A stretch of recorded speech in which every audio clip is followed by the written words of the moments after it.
All right, we will call this Board of Directors meeting to order at 7:03 p.m. We're missing Keith and Josh tonight. This board has a land acknowledgement and anti-racism statement that's written on the board's website. Do I have a motion to adopt the agenda? Motion to adopt the agenda. Second. All those in favor? All right, that passes. And we'll move on to the filling of the board vacancy with candidate introductions and interviews. And I'll pass it over to Nancy. Thank you, AJ. We have two board vacancy candidates.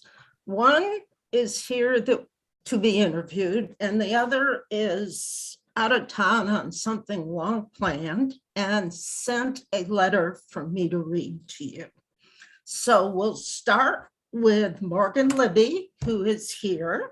And if John could bring Morgan over. Yep, there we go. Morgan, I brought you over to the meeting. Am I here? Yep, we can hear you. Okay. Yeah. Thank you, Morgan, for applying. Sure. We always need new blood. There's probably a more tactful way to say that, but it's the truth. Would you introduce yourself and maybe tell the board a little bit about what you are interested in being on the board for, and then answer some questions which may come your way? Absolutely. Okay. So I have lived in Sudden Valley, I think 5 years now. My first year here, I was a renter, and then I bought. So I've been able to experience the Valley from both of those perspectives. I've watched the board meetings from afar. I work for the city of Bellingham at the police department as a record specialist. That position puts me, I would say, a large part of my function is to do public disclosure. So I'm interested in the board complying and offering expertise in the board's issues, Sudden Valley's issues with public disclosure.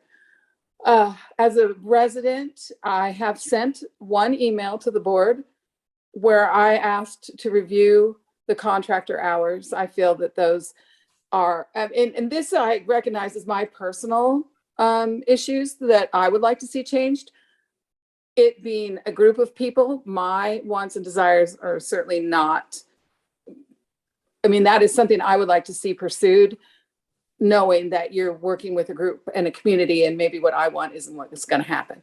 But I do believe that is something that should be addressed. I have seen a lot of resident complaints about the long hours of construction. So that is like my personal, I wanted to join the board because I feel like what the board does has so much impact on people living here that I really think that it needs to be made up of a kind of a group of people of different perspectives. And I see the ways in which what the board does really impacts the residents, and I feel for that. So that was really probably my main reason for applying. Thank you, Morgan. Are there any questions from board members? Y'all are awful quiet tonight. So I'll jump in. So Morgan, hi, this is Sonia, and I'm chair of the document review committee. Nancy's the other committee member, and the document review committee is, tasked with reviewing the governing documents. Sometimes the board will ask us to either review or write policy. We're also able to, put things forward. We have been working on trying to ensure that we're removing policies that are out of date, and we are working on doing a complete, like a financial and comprehensive policy manual. That's one of the things we're doing right now. And then regarding the ACC, that additionally is that has been a part of what we've been working on this year as well, along with the attorney, to structure that, to put it more in line with Whatcom County regulations, and make it a little more streamlined and easier for everyone to understand, including the committee members. It's very complicated. That's a very hard committee to be a member of. It's very time consuming because of the obligations and the duties. And we feel that there is a way to do that, to put it back to the way it was originally intended, so that we don't have people that, have to have like specialized expertise in construction to be able to be on the architectural control committee. So I guess my long-winded point of that is, I'm curious if you would be interested as board director, if you feel like your background would be useful as part of the document review committee. I think it would. Yeah.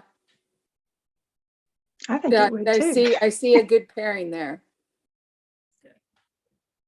Sam, I see your hands up. Yes, it is. I did come up with a question. What is your views on the spending in Sudden Valley and that related to the current due structure? Well, I think one of the things is that with the new law, right? We pass a budget, we have to have spending equal to that. So I would like as much information about where our costs are going as possible.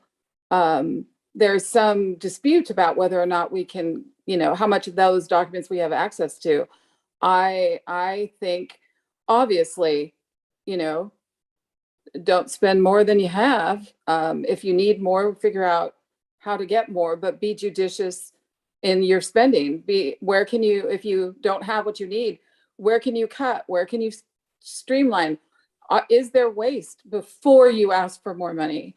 So that would be, I think, just good, prudent fiduciary responsibility of somebody's money is, spend it wisely, make it go as far as you can.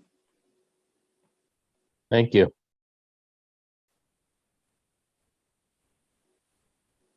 Anyone else? We'll let Dan ask questions too, if he wanted to. He's muted. Probably just as well. I don't think I've got any particular questions, but I am enjoying sort of listening to the questions that you guys have and hearing sort of what Megan's bringing to the table, which I think is pretty impressive. Thanks. Brian? First off, Megan, I just want to thank you for applying and appreciate it. What is it that you love about Sudden Valley? What do you really like about what's maybe one thing that you that you really enjoy here? I really love the access to the lake.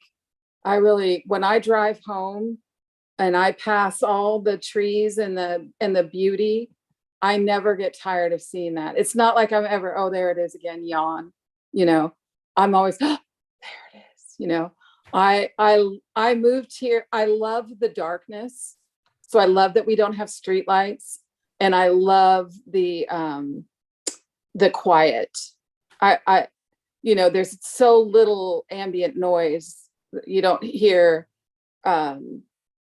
next to a freeway, you hear the rush, and it's amazing how far, right, that carries. So I would say, and I love the pool. So I love a lot about living here.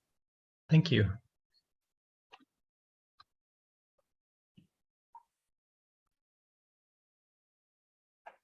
Anyone else?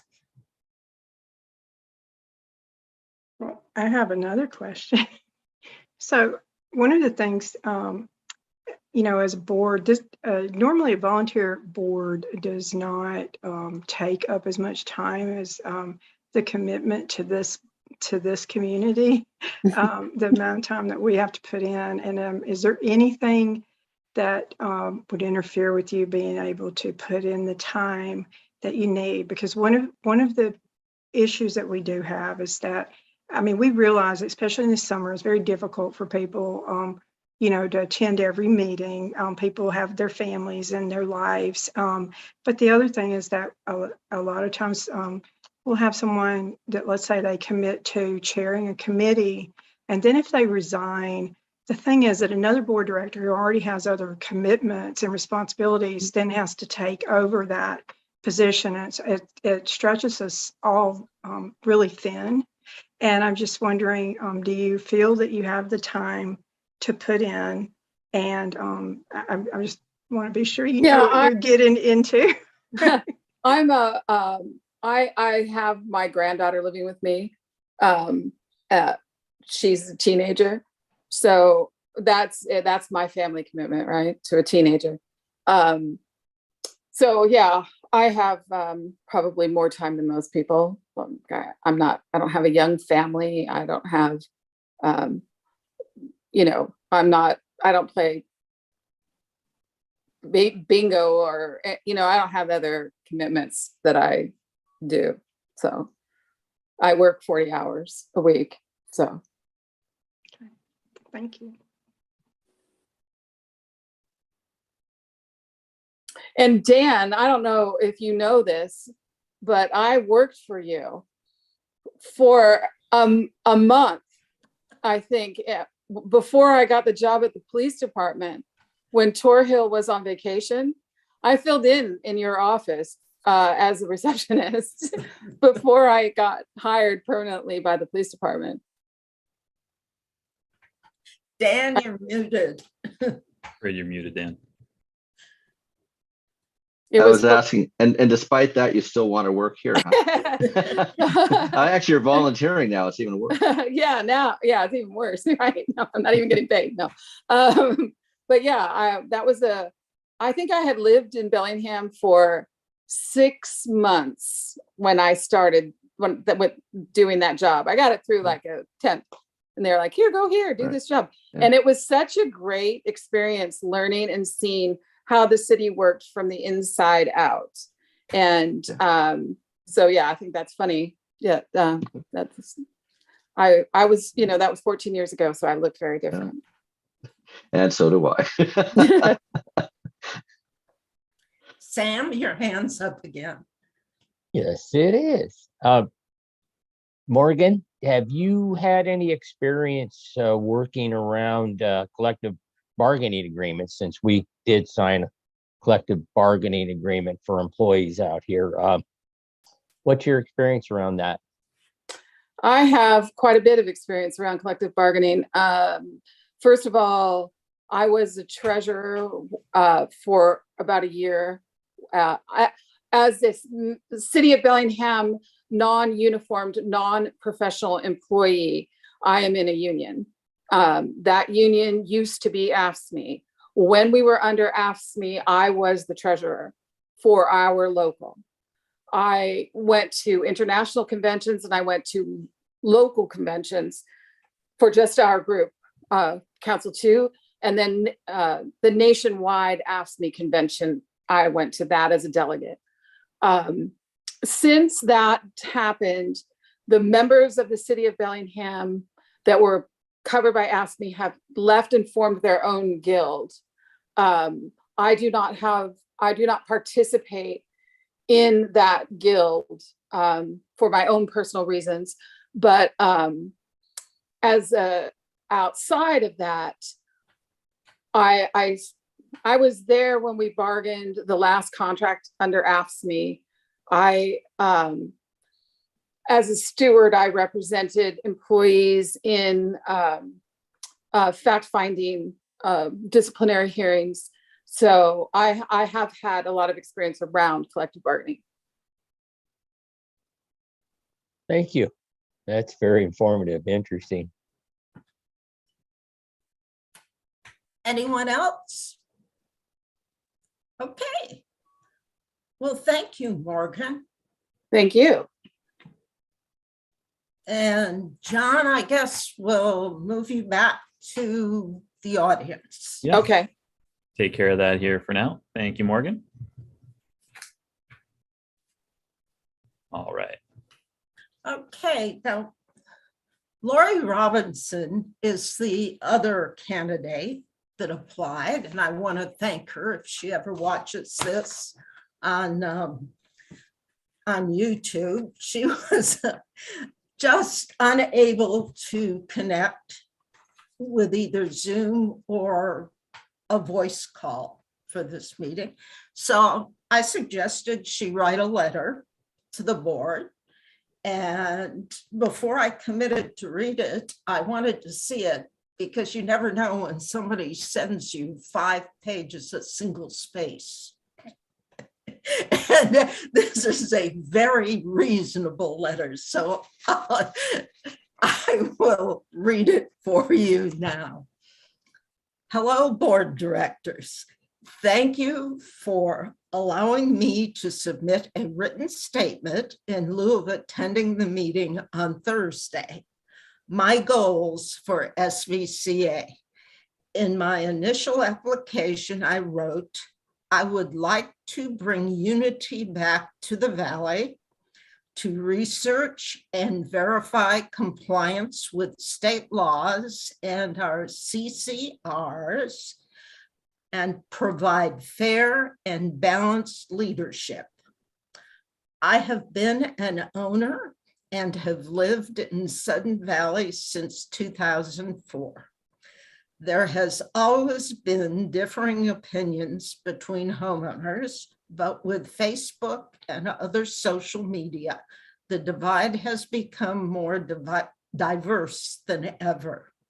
Different opinions will always exist, but we have one set of bylaws and all should want them followed. It is time to put aside opinions and take a look at where we came from and where we want to go. I don't have the answers, but I will do my due diligence and study our bylaws, CC and CCRs, to aid the rest of the board members in following what we have and to change anything which is no longer relevant and needs change. In my professional career, I have been an accountant / controller, as well as a human resource director with employees in all 50 states. I have set up the company to operate in every state, and I am well versed in state laws. I do believe my experience will be an asset. Sudden Valley is where I raised my 2 kids, where my granddaughters come to visit, and where my husband and I see ourselves spending our years in retirement. We both retired in 2018. My parents also live in Sudden Valley, and I want this to be a place where we can experience all that is around us. Lori Robinson. And you both have a copy of, or you all have a copy of her application, I believe, as you did have a copy of Morgan's application too.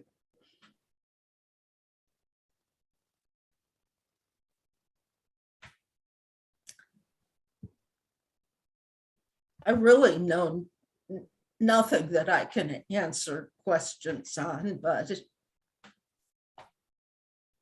if you want me to read another part, I can, of the letter. How are we voting? I How are can't- we voting? In an open session by hand.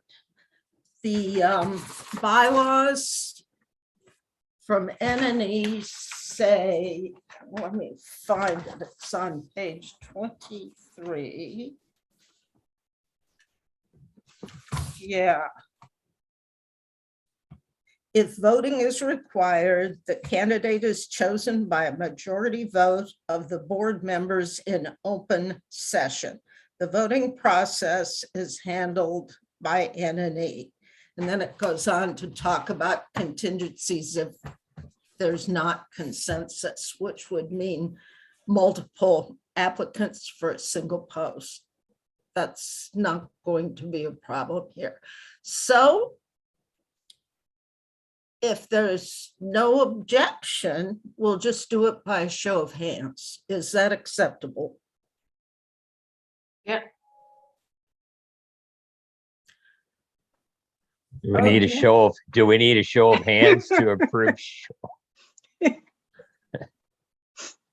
Okay.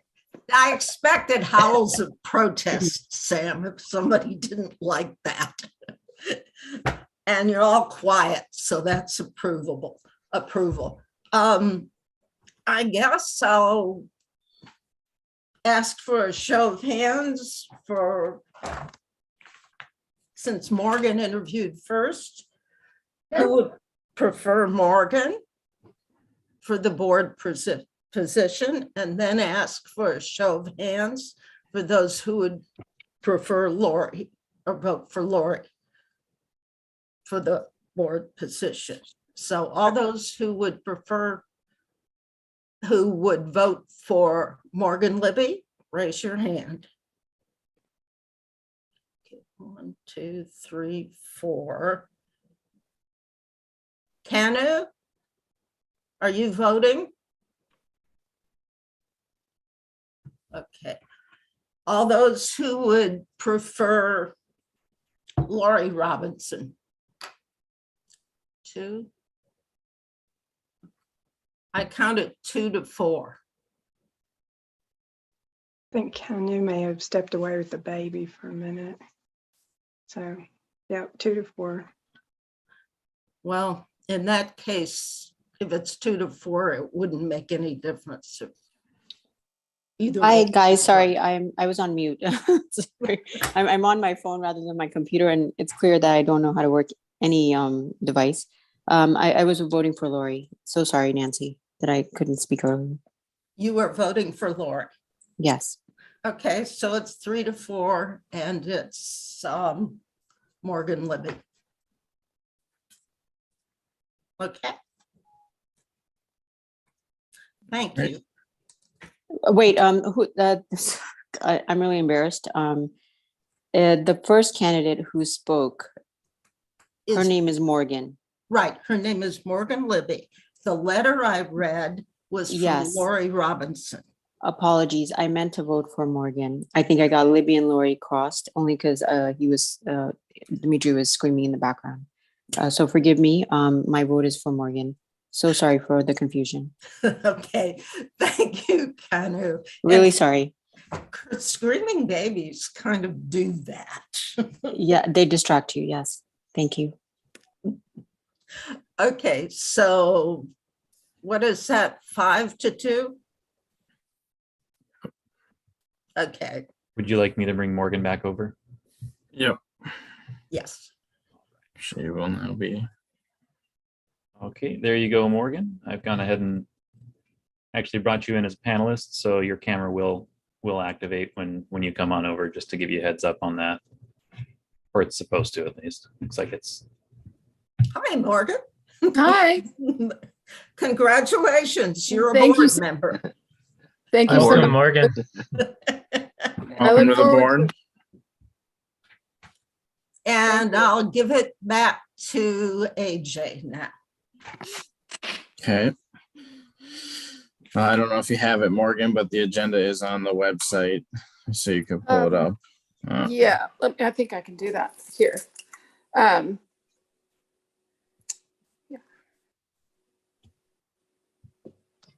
But just announces Morgan Libby as the new board director. The term will run through the November AGM.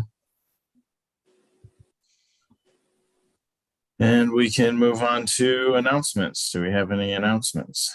Yes, Nancy has announcements. yes, as NNE chair. The recall election ballots mailed today. And the earliest I would expect people to see them would be Saturday. A few may trickle in, they're mailed in California. So next week, you should be seeing them. Tomorrow, Friday, the committee members are going to set up the ballot box in the admin building and do other assorted things to get ready to receive your ballots. So I hope everybody votes. It's important to vote. And I'm using this time not to campaign for anybody, though you probably know I have definite opinions on that, but just to encourage voting. Thank you. Any other, or Dan, your hand up? Yep. Yeah. Oh, let's see. Wow.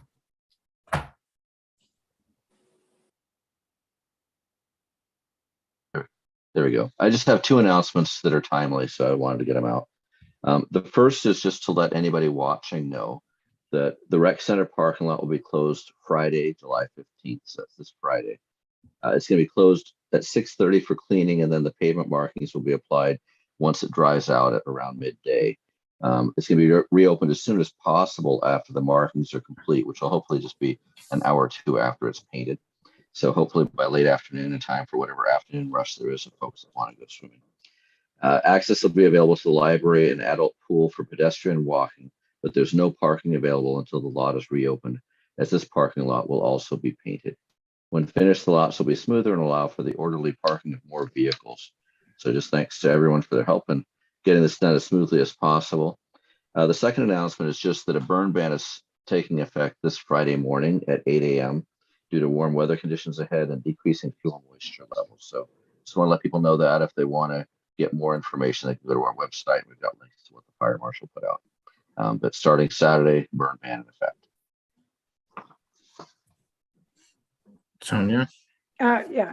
So starting Sunday, the golf course will be open Sunday evenings for the community members to walk the cart path starting at 6 o'clock. So Sundays, we'll revisit it in early August and see if that one night a week is working for everyone. So by all means, write the board, let us know how you feel about it.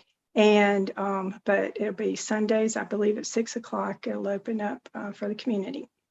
And there was another announcement. Oh, Firewise. So Firewise is still ongoing. They'll be finishing up with gate 5 this week, and then they'll start over in gate 3, and then the rest of the middle gates the following week.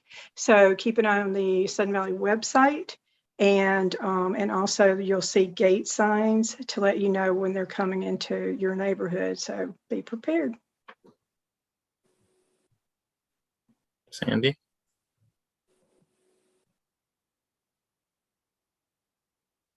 I can't hear Sam. Your mic's not working, Sandy.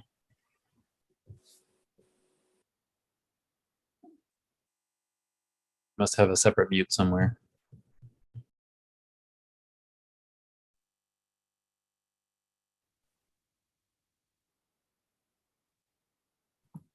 We'll have Tyler go while Sandy figures out what's going on.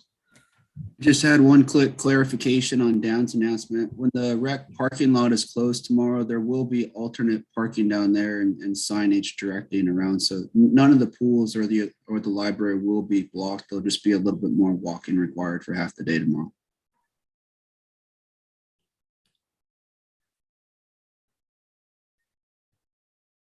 Huh. Dan, Sandy was checking in on the swim classes. So we're still finalizing a contract for those. The classes are more or less scheduled, but we can't put them out until the contract is finalized. So I'm hoping that'll happen Monday or Tuesday. So we have somebody that's got a program that they put together and they're ready to go. We just need to finish that up, and I'm not Unfortunately, Rich is the one that's managing that, but it was supposed to be done this week or the beginning of next week. So at this point, I'm assuming it's the beginning of next week, but I'll follow that up and make sure that we get that done as soon as possible.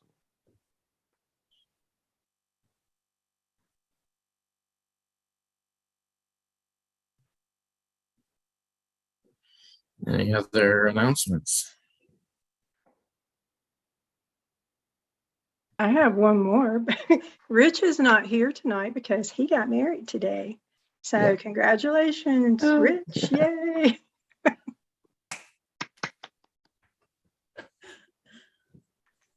I think that deserves a pass. Yes. Fair. All right, move on to property owner comments. All right. Let's see here. We've got 11 attendees with us tonight. And as we've done all through the pandemic here, if you'd like to jump in for property owners comments, just hit raise hand in Zoom. Should be down at the bottom of the screen if you're on a computer, or if you're on a mobile device, there should be a little menu there that you can tap.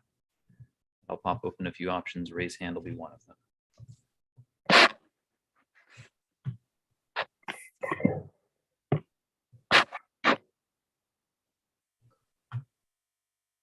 I've got a hand raised from Linda.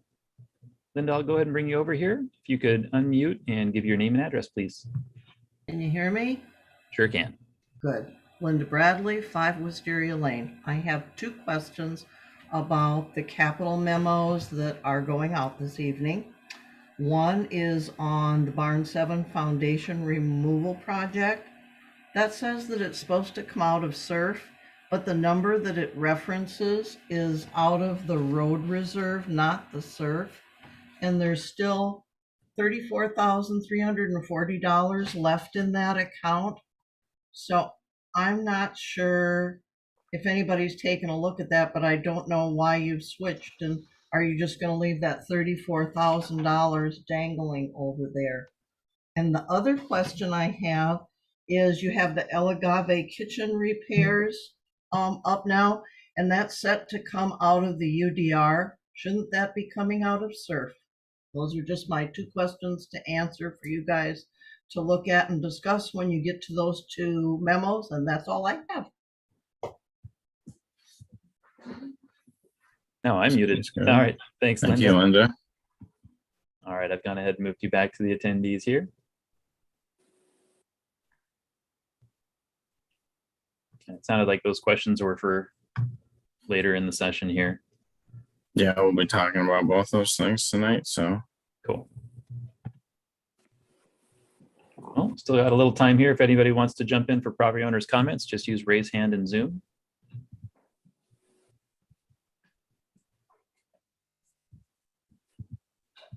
All right, let's move on to our old business.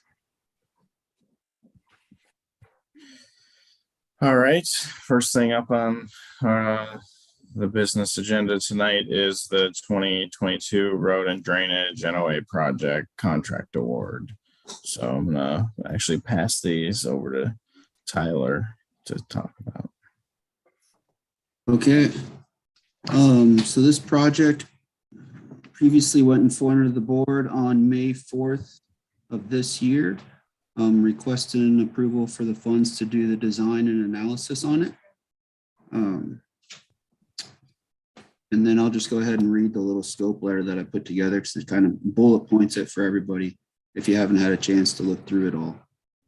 The project scope letter that was sent to the board on May 4th, that was dated April 29th, included 22 repair locations plus the marina parking lot, which has been taken care of as a separate project.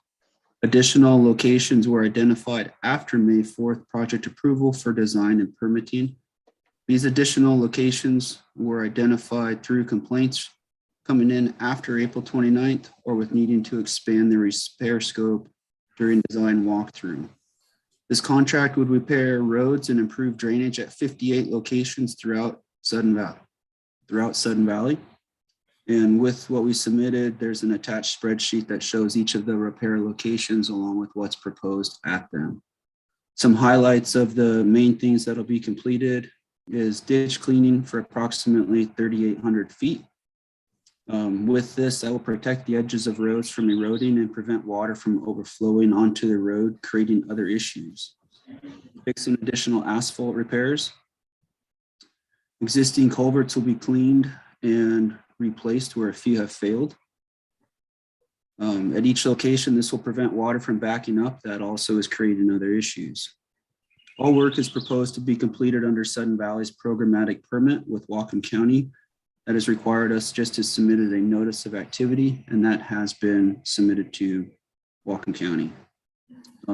The project would be scheduled to start later this month if approved tonight, and all work would be completed by September 30th of this year when the Lake Whatcom watershed window closes. So P&W is recommending that the board approve awarding the contract to P&P Excavating in the amount of $525,814.43 per their quote that was attached. This was put out to bid to 9 contractors, and Sudden Valley received quotes from 2. So with P&P's quote, P&W is recommending the board approve total funding increase of this project in the amount of $556,489.43 per the breakdown that we've provided. Are there any questions on this project? I have a question. Go ahead, Morgan. Have we used this contractor before? Yes, they're currently contracted with Sudden Valley for doing the bridge installation at the 8th hole in the golf course. And they have started, and they've also just completed all of the grading down at the marina parking lot. Okay. The contracts have gone well, and I think they've done Okay. good.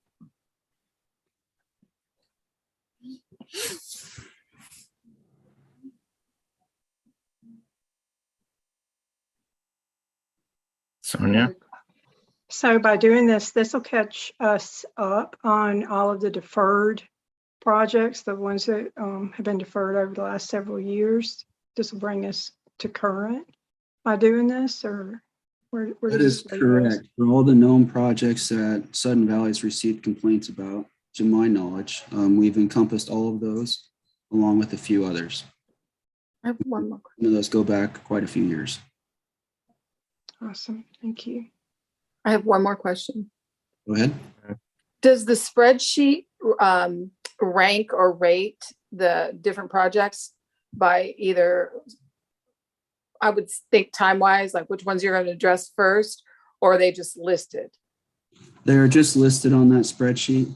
They are summarized by gate, just so everybody can kind of see that we are going through all gates, hitting many different roads, but they are not necessarily in a priority. The anticipation is that all of the locations will be completed this year, and I'll leave that up to the contractor to determine the order of how they want to sequence those. Okay. I just, because people ask, you know, that it would, if such a document gets created, that it be available. Yes, there'll be a schedule created by the contractor. Yeah. Awarded Okay. and shared, and everybody will get notice.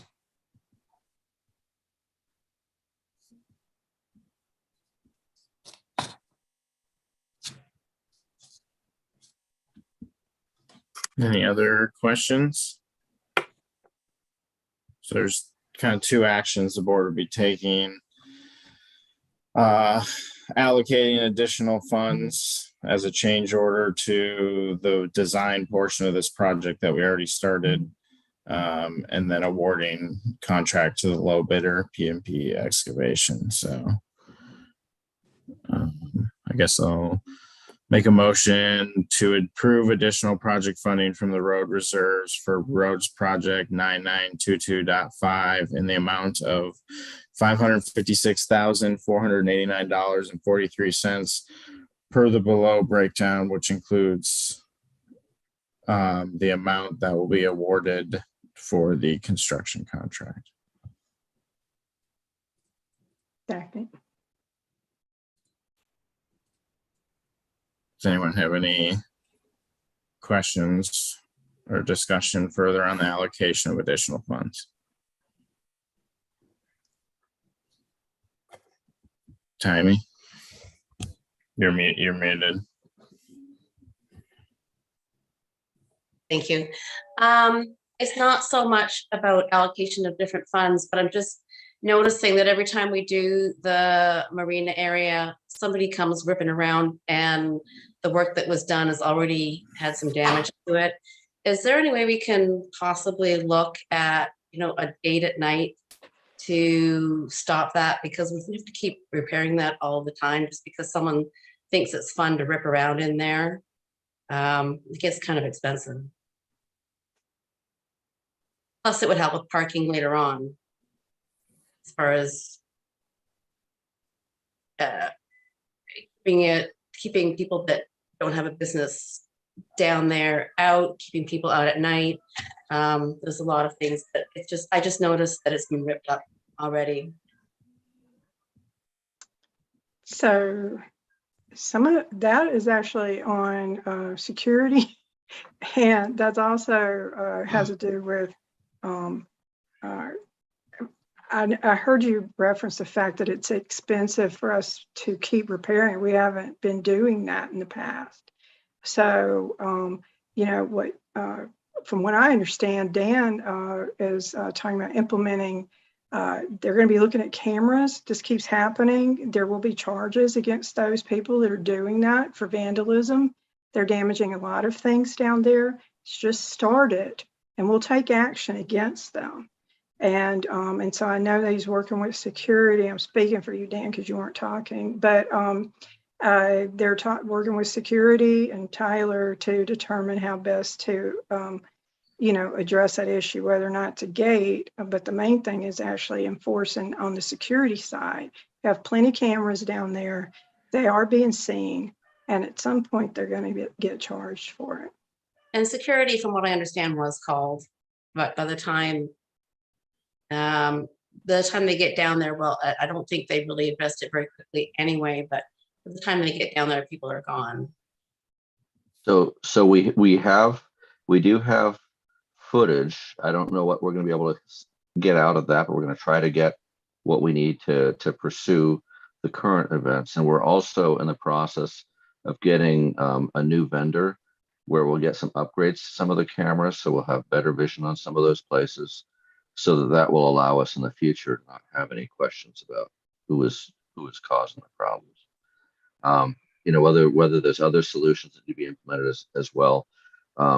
That's kind of a subject for ongoing discussion, but I'm not ready to go there yet, because we just haven't had really a full discussion of what all the implications and costs and everything are of doing that. But obviously, if it's an ongoing thing, we'll have to look at everything that we need to do to make sure that that's secure. Because every year there's kids ripping around down there. They don't necessarily wreck things, but they do rip around every summer. And I was just kind of thinking something like the gate that we have to boat launch. If you close that up at night and only people that have business down there and had an access card could get down, it would sure stop a lot of people from causing trouble down there. Well, that's certainly something to think about. So, right now we're going to first focus on trying to track exactly who did it, and we'll think about other solutions as we determine whether it's an ongoing thing or if it's a one-off.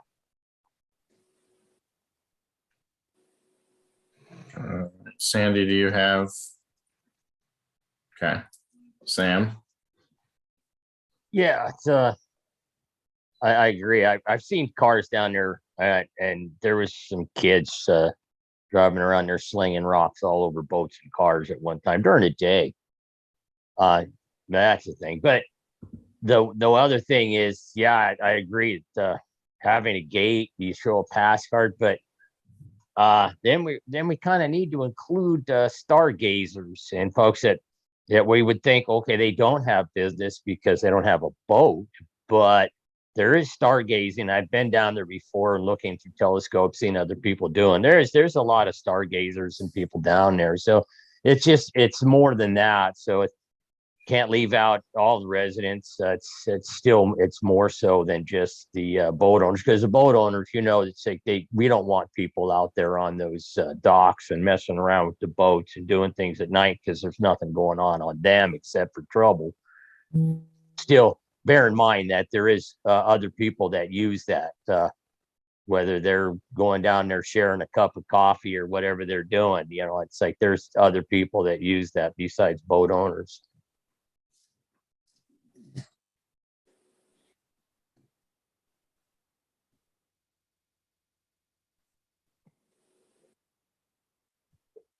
It's funny that you say that because I was thinking that I've gone down there to look at the Northern Lights, and I have an app on my phone that can see constellations.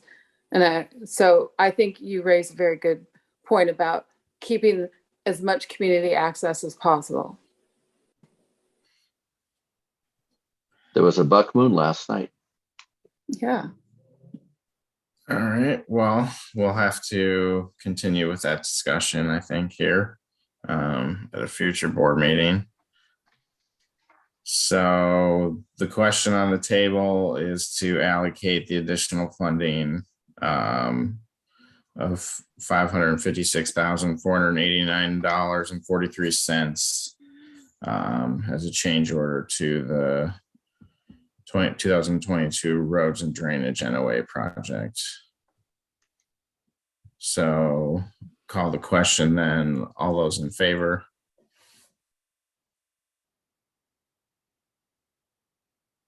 All right, then any opposed? That passes unanimously. So then I'll make a second motion. Move that the board approve the award or award PMP Excavating LLC the 2022 road and drainage NOA project contract in the amount of $525,814.43 per their attached bid to be funded from the road reserves project code 9922.5.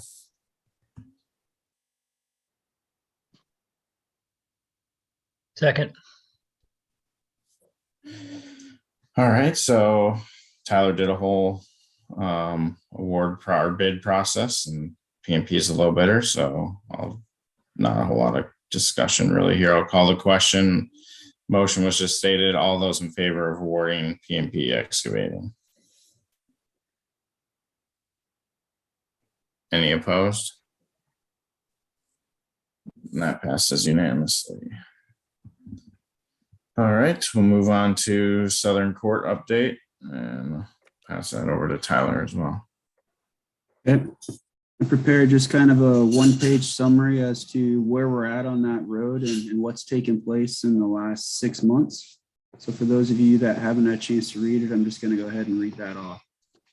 Southern Court was closed on January 11th, 2022 after roadway displacement was discovered. Geotest reviewed the site the next day on January 12th and considered Southern Court to be an active landslide and that the road should remain closed. All of Geotest reports have been attached to this update as well. At that time, Whatcom County and Impact Engineering also reviewed the site and agreed with Geotest recommendations. On June 24th of this last month, Geotest was asked to review the site again to evaluate the stability of the road. The active landslide identified in January appeared to have stabilized. In January, the general consensus was the road would continue sliding until it ended up in the creek, and it was unsafe to work on being an active slide zone. With weather drying out, the road appears to have stabilized. Observing no further evidence of this area being an active landslide for the past few months, E&W recommended to Sudden Valley that Geotest perform this inspection. Again, Geotest reports from their analysis is attached to this. In summary, Geotest reports identified 2 areas for repair. Place fill on shoulder for approximately 60 feet to remove a vertical drop that was just a couple feet, and rebuild approximately 60 feet by 17-foot width of road at a 4-foot depth. P&W prepared a cost estimate that was submitted to Sudden Valley to complete these repairs. This cost estimate, assuming the work was going to be completed on a time and materials basis, utilizing Tiger Construction, who was already mobilized on site, working on the 2022 roads project. The total estimate submitted to Sudden Valley was $54,082.52. This was authorized by Sudden Valley on June 25th, with the project being funded under existing capital code 9921.03. That was called 2021 Southern Court Stabilization and Asphalt Repairs. This capital project was intended to repair asphalt on Southern Court and had approximately $100,000 in funds available that could cover the cost or cover the repair proposed by Geotest. Tiger Construction started repairing the two identified areas on June 29th. Repairs were completed on June 30th, along with the remaining flood debris removed from the road. Geotest was on site June 29th to review excavation, gravel placement, and again, their report is attached. Asphalt patching is currently scheduled for later in July, possibly as early as next Friday, given the dates that I've gotten so far. And that's going to be paved at the same time the 2022 roads project is paved by Granite Construction as a sub to Tiger Construction. This will then minimize any additional expense for special mobilizations. The road is currently open with gravel surfacing at the repair location that is being maintained. The road will continue to be monitored through next winter to see if it remains stabilized or if any movement begins with wet weather. In the meantime, the road will be accessible for Southern Court residents to resume using along with EMS and others. Are there any questions on that update with where we're at on Southern Court? I have. Go Yeah, ahead. I just have one. Is it going to be up to a standard that Waste Management can use it again? Yes, at this point, Waste Management knows it's open, but they didn't like the look of the gravel surfacing for their trucks on that incline. And so Okay. Southern Valley Maintenance is still collecting garbage until it's paved, and then Sanitary Service plans to begin reusing it again. Great, thank you. Go ahead, Timmy. I'm just wondering why the board was never informed. I mean, that's great that it's open, but how did it happen that we went from it's like a disaster to it's done without any board involvement? And it sounds like there was money, but that there was no capital request for the repairs. So any money that was already allocated to Southern Court, like, is there something that didn't get done that still has to be done? It just kind of went from we had no information to it was done. So I just don't know how we got from point A to point B. So the existing project that is funding this, to my knowledge, was allocated for asphalt patching on that road, along with doing an overlay to that road last year that was not completed. It also included funding to put a concrete jersey barrier along a short portion of the uphill side of that road where the road had been stabilized with all the rock bolting that was done last year. So the repairs that have been done now complete the repairs to the identified areas that needed patching, along with fixing the area that slid. Is there additional work that could be done to Southern Court? Yes, absolutely. With additional asphalt repairs and that. But at this time, in my opinion, it doesn't make sense to spend much more money on Southern Court from Sudden Valley's perspective until it's monitored through the next wet season of next winter. And we'll verify, see if what took place between November's flood and January with all that substantial rain that Sudden Valley had, if Southern Court is going to continue moving or if it is basically stabilized before spending any other money on it. So We speak to the process of what happened internally, I guess. But so is part of the like when you say some of the work didn't get done, did that contribute to the failure of Southern Court, the road there? no, so the asphalt repairs that were proposed were just a complete overlay of the entire road to basically cover up the various alligatoring and things that are on that road right now. And the concrete barrier was just intended to identify anything that might fall off in terms of small loose debris where the rock bolting was done at. And there hasn't been any debris that's come down there. So at this point, it doesn't look like the Jersey barrier would be needed in my opinion, but that's for others to decide. Okay, and the one other question I have, I don't see any documentation like that you're saying like in the package. I don't see anything on Southern Court. Did I miss something? Did something not print? Or I don't see anything in my package about Southern Court. Is there something that I can read later on? Yeah, P&W was late getting this memo sent to you guys, and I apologize for that. I believe it got emailed out to everyone today. But there is a memo that is being shared, and it includes all these geotest reports in that. Okay.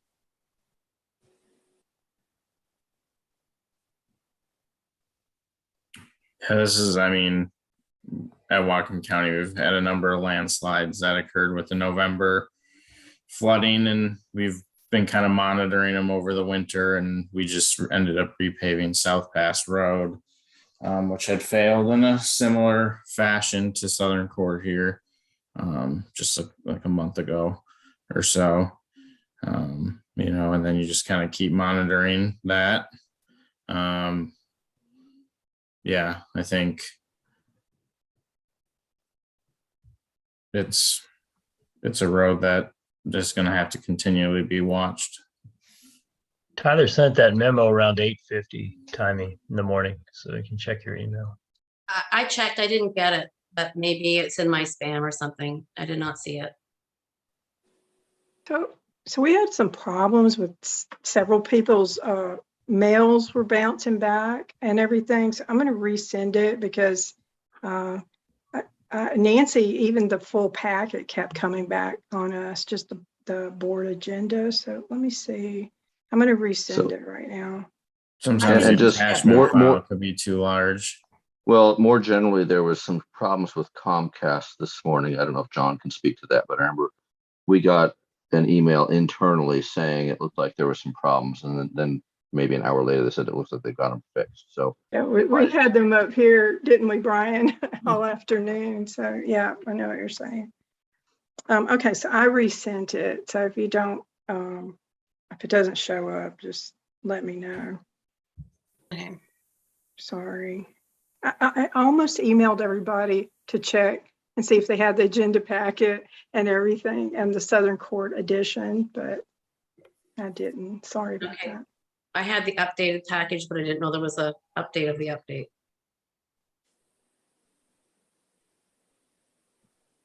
Brian, you got your hand up.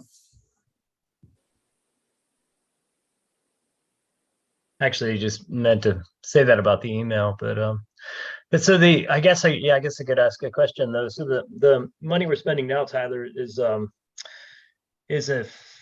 fix. It could be a long-term fix if Southern Court remains stable. Is that correct?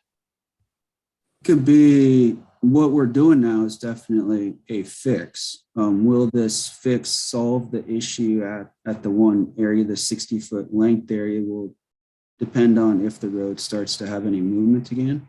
Okay. Done the repair that's done. If the road stays stable and doesn't, it would not need to be redone. Okay. Could more improvements be made to Southern Court? Yes, but that would be, I think, a discussion for a later time next year when we have more information on if the road's staying stable or not.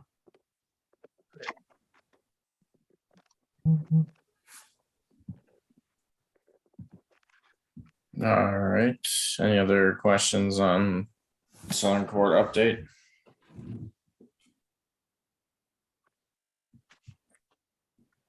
All right, we'll move on to the Barn 7 foundation removal project. Pass back over to Tyler.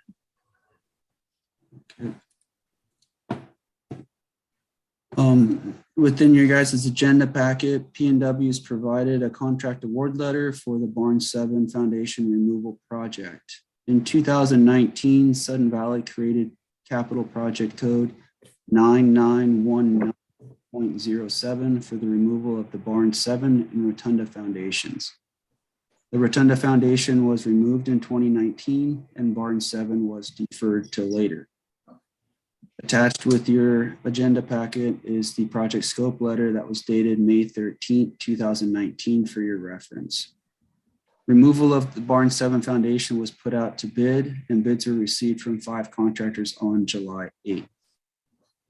If this board elects to award this project, the project is scheduled to start September 12th after the main pool closes for the season and would be completed prior to September 30th when the Lake Wacom watershed window closes.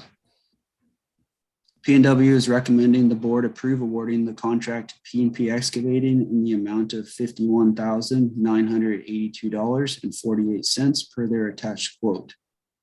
With this award, P&W is recommending the board approve additional funds to Capital Code 9919.07 in the amount of $27,312.83. These additional funds cover the price increase from 2019 to 2022. In 2019, the quote received from WRS totaled $24,669.65. The additional reason for the increase is this year in 2022, permitting required stormwater mitigation that previously had not been required in 2019 when Sudden Valley had gone through the permit process for removal of this foundation. So these estimates include both of those increases. Are there questions on this one?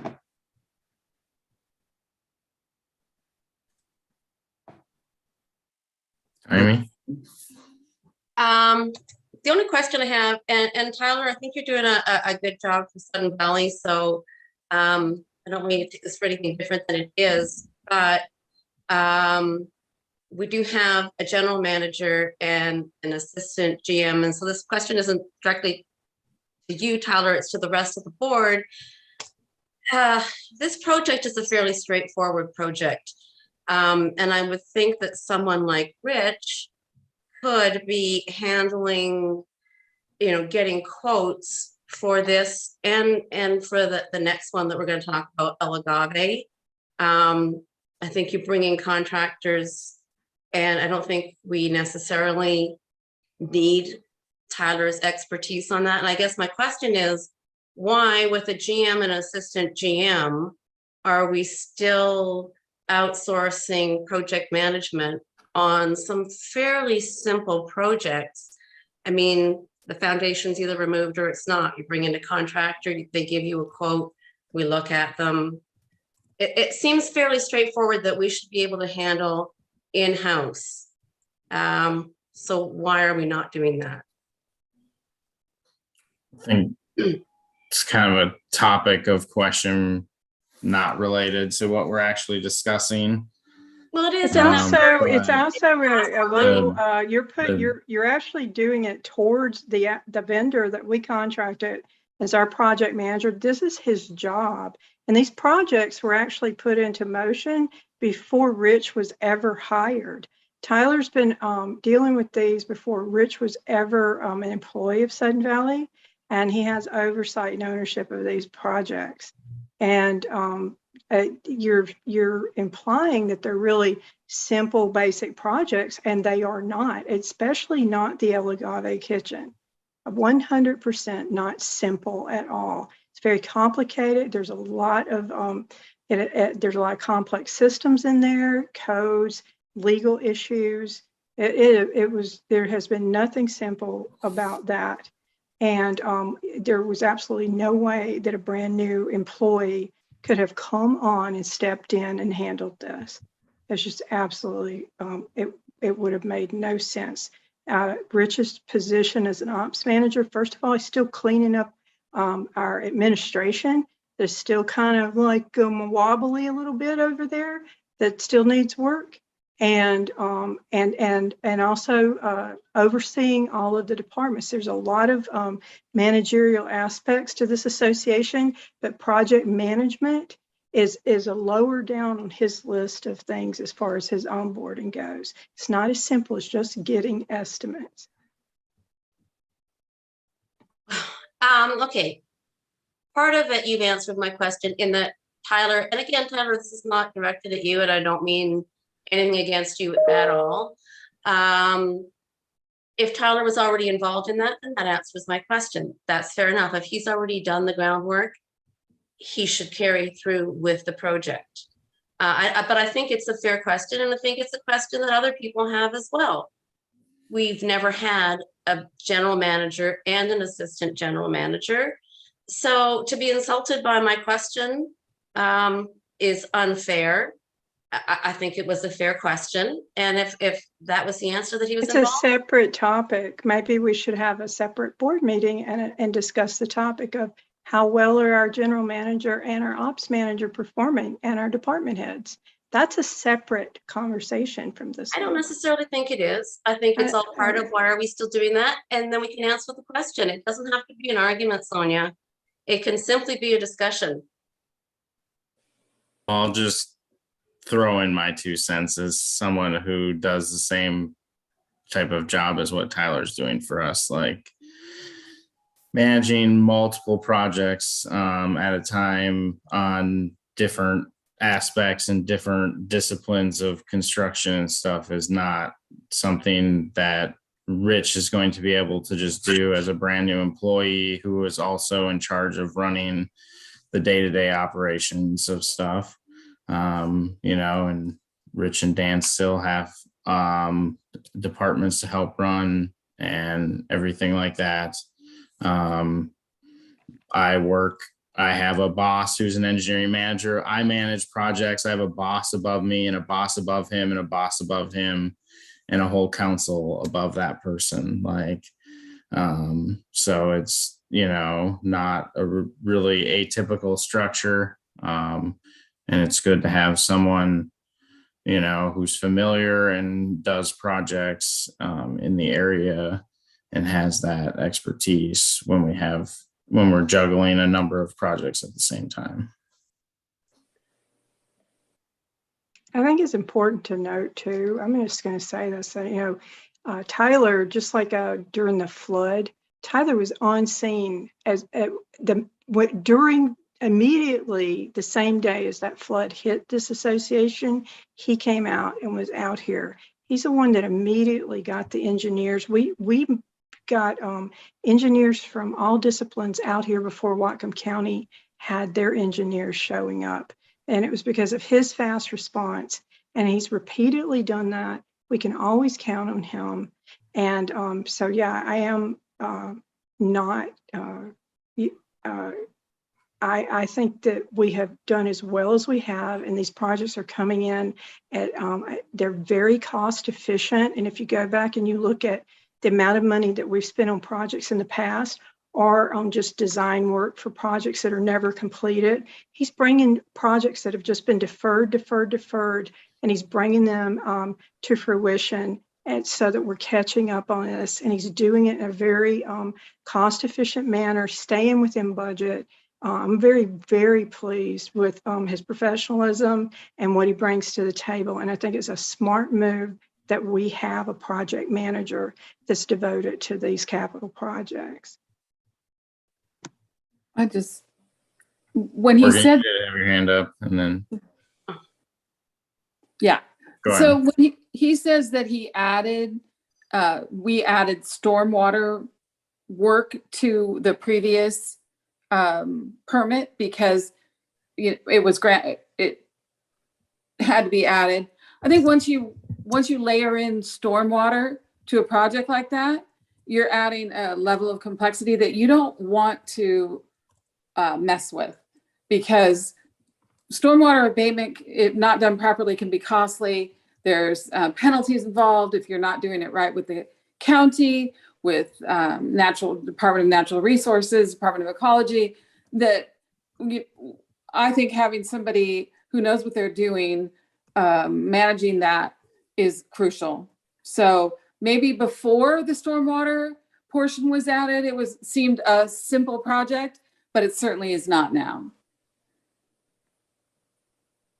I'm not talking about some of the roads projects and that, because I think that Tyler is still a really good asset. No, he said that one of the reasons why the cost increase happened was because the prior permit for removing the foundation did not include storm water abatement, but that because of the time lapse that now that construction is being addressed, that there is now a stormwater portion to that project that increased the cost. And what I'm saying is that it also increased the complexity, and having somebody experienced and professional on site is perfect for a project that requires stormwater abatement, because that can be costly if you don't do it right. You can involve fines, it can delay a project, you can, that's a serious business. So it should give you ease that he's managing it, and somebody who is unfamiliar with the project is not, because in the long run, it could potentially save you money that he's managing it now that there's a stormwater portion. All right, I still believe that we need to start taking on some more projects of our own. And again, I have no issue with Tyler. I'm asking a question, and How you know, about maybe they go to someone that hasn't commented yet? So Brian has his hand up, You're Nancy right. has her hand up, and Dan has his hand up. I just wanted to clarify or specify that, you know, Sonia wasn't actually arguing, Timmy. She was just expressing her frustration with the complexity of all of these projects. So I just wanted to mention that part of good management is finding the right person to do the job. And we have a, you know, tremendously competent project manager in Tyler. So I'm grateful. Dan? Yeah, I would just want to say that there's a couple of things that you want to have when you have somebody managing projects. And one of those things is the expertise that Tyler brings in terms of understanding the right people to bring into a project to manage the stormwater abatement and the other aspects. But the other sort of a more direct benefit is having somebody that has the connections to get people out here in the middle of flood, that he knows who to call, that they'll respond to him, they'll come out here because they've worked with him and they trust him and they understand he's a good manager. And so what contractors and subcontractors want is they want to work with somebody that knows what they're doing. And at this point, so Rich is coming from a different background. He's coming from a federal military background. So he has the capacity to learn a lot of things that Tyler's doing. And over time, he will take on some of these things as he's had time here. And also as we get other people brought on board, because right now he's also serving as our Parks and Rec manager. And he's also got some other things that he's filling that are just voids in our current organizational infrastructure. So right now he's stretched already.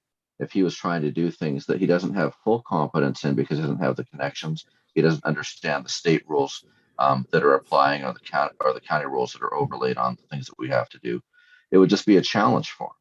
And we've got enough challenges to deal with right now. We've got a more than competent manager who's been a great asset to this community for, I don't know how long you've worked here, Tyler, but I know it's been many years before I came here. So I just think it's really important to have somebody like that. And I think it's a good conversation to have over a longer period of time about what we're going to do to expand our internal capacity, but we're not there yet. And so I just want to first confirm that what we're doing is the smart management thing to do right now. And then we'll continue to do the smart management thing going forward, which will be, as we develop the opportunity, will increase our capacity within Rich and within others of this organization. Sam and Nancy?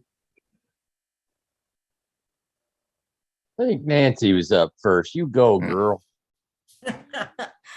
I just wanted to comment that the dock mess is a good example of what happens when you don't have a project manager who has a clue about what's going on, what the county wants, and how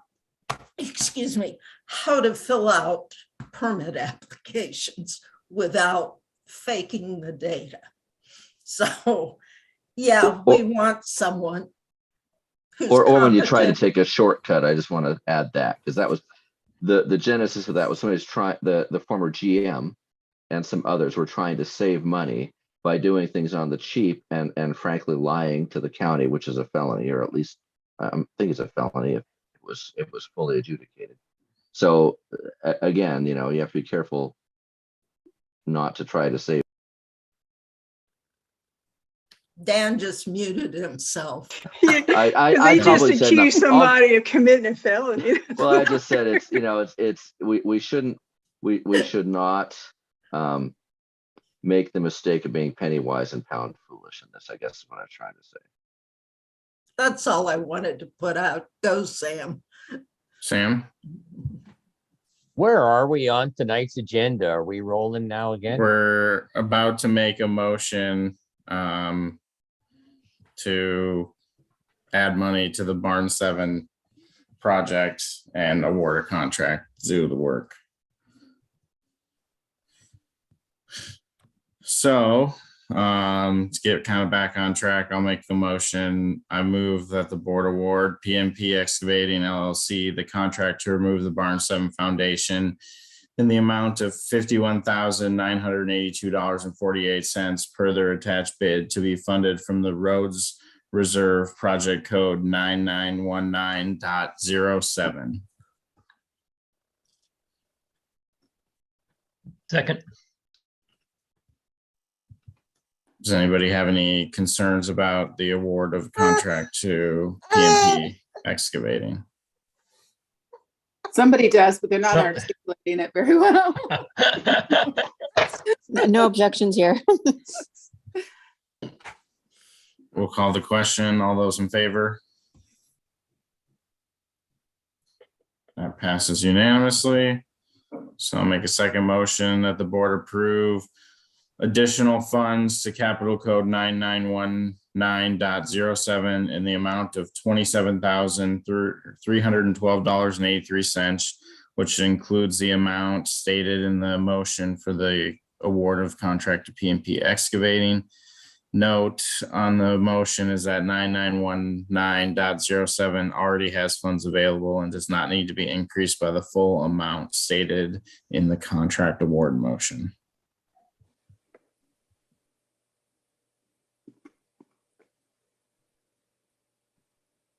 Do we have a second? Was that a motion? That was a motion. Yeah. It kind of trailed. Yeah, second. I wasn't sure. All right. Well, we just awarded the contract, so I think we all know what this. Now we have to move the money. Okay, I approve. So call the question. All those in favor of allocating the additional funds? All right, that passes unanimously. And we'll move on to the Agave kitchen repairs, and I'll pass it back to Tyler. Yep, in you guys' agenda packet is another summary of kind of where we're at in the capital project code being requested here. So P&W has provided this overall project scope letter to Sudden Valley for repairing the Agave main kitchen in the clubhouse. The kitchen experienced water damage that has been removed, and this proposal repairs the kitchen to match what was previously existing. No upgrades or additional improvements are proposed. P&W reached out to numerous contractors, and the majority didn't have availability until this fall. A quote was received from Bay City Construction, who later canceled the bid due to scheduling conflict. The estimate received from Bay City Construction was $66,611.22, which included sales tax, but no permit fees, Sudden Valley oversight, or any contingency. This scope letter assumes Sudden Valley will hire 2 contractors to complete the repairs. Spectrum Plumbing will replace the piping, rough in new drains, and trim out with resetting equipment. This scope of work will be completed on a time and materials, is how it's proposed, basis due to the unknown extent of repairs until testing in existing lines begins. Then Sudden Valley will hire, as proposed, Cool Runnings Construction to complete the framing, wall surfacing, flooring, electrical repairs via their electrical subcontractor, and ceiling repairs in the basement. Their estimate has been attached to your agenda. The Whatcom County Health Department, Tom, I'm not sure how to say his last name, Kunesh, has been consulted to review the proposed repair scope and has concurred that just repairing the kitchen to match what was existing is acceptable. Then I've provided a breakdown and are there any questions on this, I guess, before it gets turned back over to AJ, I guess?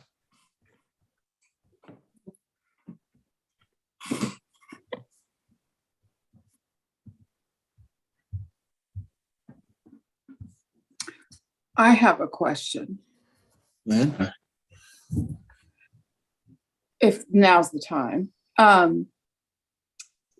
When you say you're restoring the kitchen to its previous condition, knowing what you guys know, because I don't have an answer to this, I don't know enough about the project or anything. Are we missing an opportunity to upgrade the kitchen to something more desirable at a junction when it would be cheaper now as opposed to later? Like, was there ever like, oh, we want another hood, we want to add another oven, we want to, put in a floor drain or anything like that that's being skipped that we should consider now's the time? Not to my knowledge, given Okay. the intent Okay. of Hidden Valley, which is just trying to get El Agave back in there. I get that. Anything else would be potentially much larger in scope and require a substantial amount of more time. Okay. And nobody wants more time. I get that. Be done. Sure, there's always endless lists of upgrades that people could do, but to my knowledge, that is what the intent is at this time. Okay.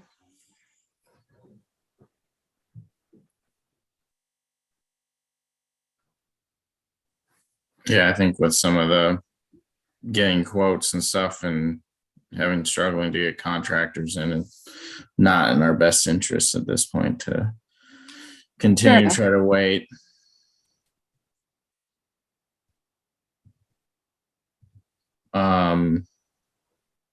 I guess the question is whether we should fund from UDR or SURF. It shouldn't come from SURF. It should come from UDR. This was unbudgeted. It's not an item in the SURF budget.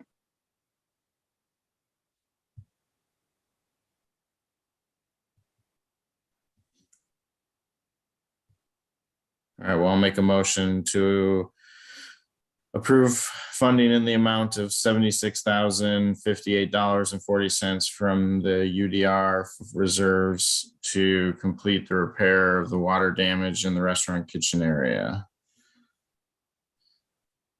Second. Any further discussion on that?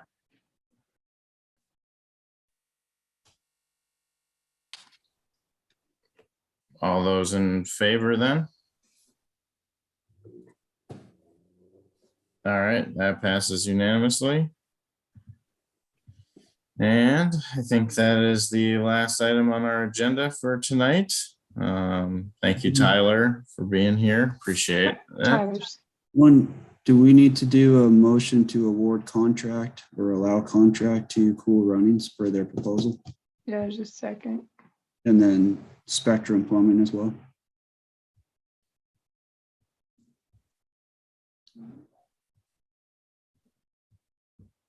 Probably, yes.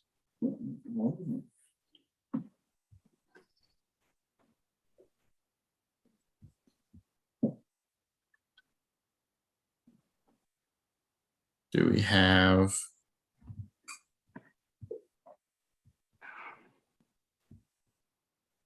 With the contract for Spectrum Plumbing, it would just be for us to engage in a time and materials contract with them, with the original budget being of 15,000 that I've identified, 7,000 for repairs and rough-in, and 8,000 for trim out and resetting of equipment.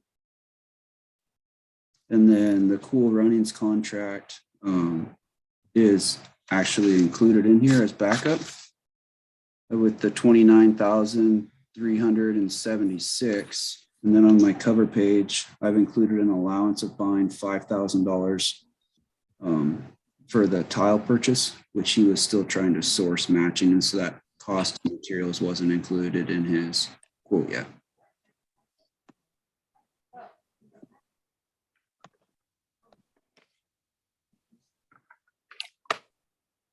Okay.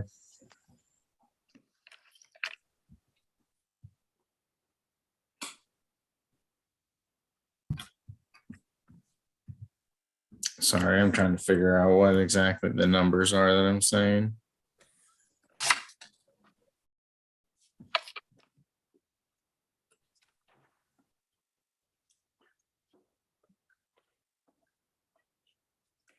So a So- Cool Runnings contract would be not to exceed 32,000. Correct, before sales tax, yes. But then we need sales tax. Well, we could just do it on 27,000, and then with the overall project funding approved, we'll just do a change order to them. Once we know what that cost is. And we've identified an allowance of 5,000 for the tile purchase, and the contingency is identified on here as more or less plumbing contingency / maybe any electrical that comes up.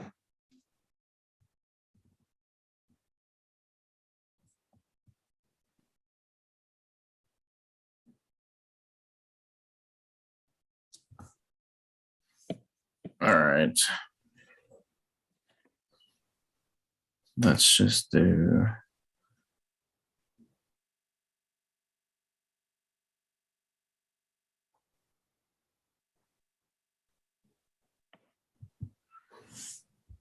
All right, I'll make a motion to award contracts to Cool Runnings Construction and Spectrum Plumbing Construction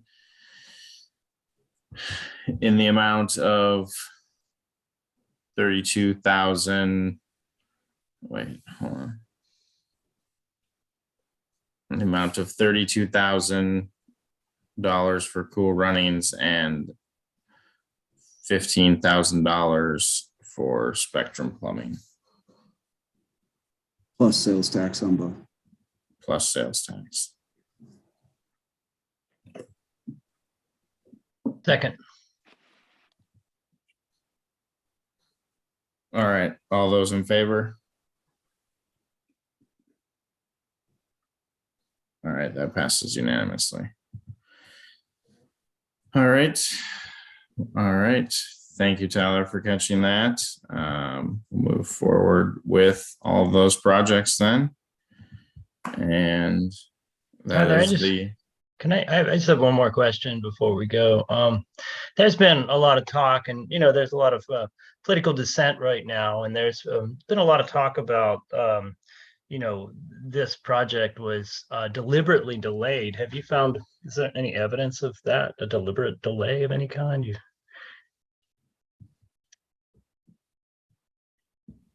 Is that question to me, Brian, or who's that? Yeah, that's a question to you, Tyler. Not to my knowledge, no. I haven't Okay. seen anybody at Sudden Valley. Okay. There's been no deliberate delay or anything. Trying to delay. Okay. Thanks. Appreciate your perspective, Tyler. Thanks. all right. Make a motion to adjourn. Second. Oh, go I ahead. just wanted to make a comment too, if you don't mind. I just wanted to thank Tyler again. And I do want us to all keep in mind that, when we speak out in public, Tyler was kind enough to come in here to, share this information with us. But we have to remember that that we impact people's professional reputation.